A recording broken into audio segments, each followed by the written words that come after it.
Hey guys, Stephanie with AmericanMuscle.com here with an overview of the KONI STR.T Shock and Strut Kit for 2011 to 2014 GT, V6, and Boss Mustangs. In this video, we're going to go over a few topics when it comes to the Shock and Strut Kit. We're going to talk about the benefits of this kit, the performance you can expect from the kit, and we're also going to talk about the install as well. I'll get into more detail with the install later, but I can tell you right now that the install for this is going to be a 2 out of 3 wrenches in the difficulty meter. The KONI STR.T Shock and Strut Kit is going to be for the S197 owners out there that are looking for entry-level performance from a non-adjustable shock and strut setup. This kit would be a good option for you if you're looking for an OE replacement or that can complement a set of lowering springs, or if you're looking for a smaller upgrade and you're on a budget. Now I say that about lowering springs because usually when you lower your car with a set of springs, you also shop for shocks and struts. If you run your stock shocks and struts with lowering springs, they'll not only wear out the shocks and struts faster, but you also won't get the most performance or the best ride quality from the springs.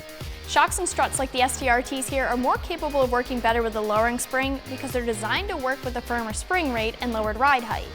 So it's nice that this kit will work in both cases, whether you're just looking for a stock upgrade replacement or you're looking for something that'll work with lowering springs. These are considered the entry-level kit. These are the KONI Orange, which is one step below the KONI Sports or the KONI Yellows. Even though this is an entry-level kit, you are still getting a bump in performance over your stock components. Now, while these are performance-oriented, you aren't getting the most performance-based kit with these here either. These are non-adjustable as opposed to an adjustable option that you have. That means that they have a fixed dampening rate, and these have a standard twin-tube gas pressure design and a steel body. But like I said, these are still upgrades over the factory shocks and struts.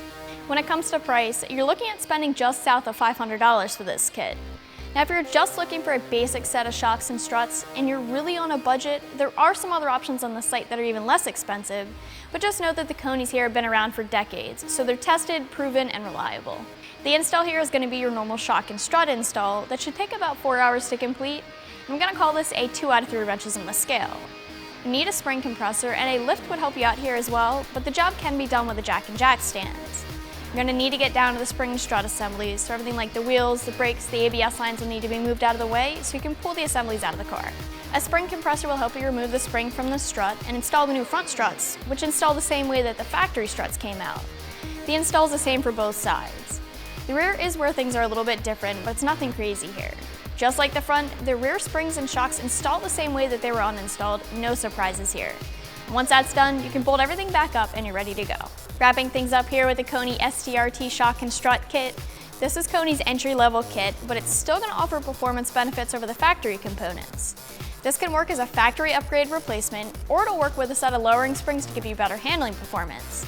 You can check this kit out more online for yourself, and for all things Mustang, keep it right here at AmericanMuscle.com.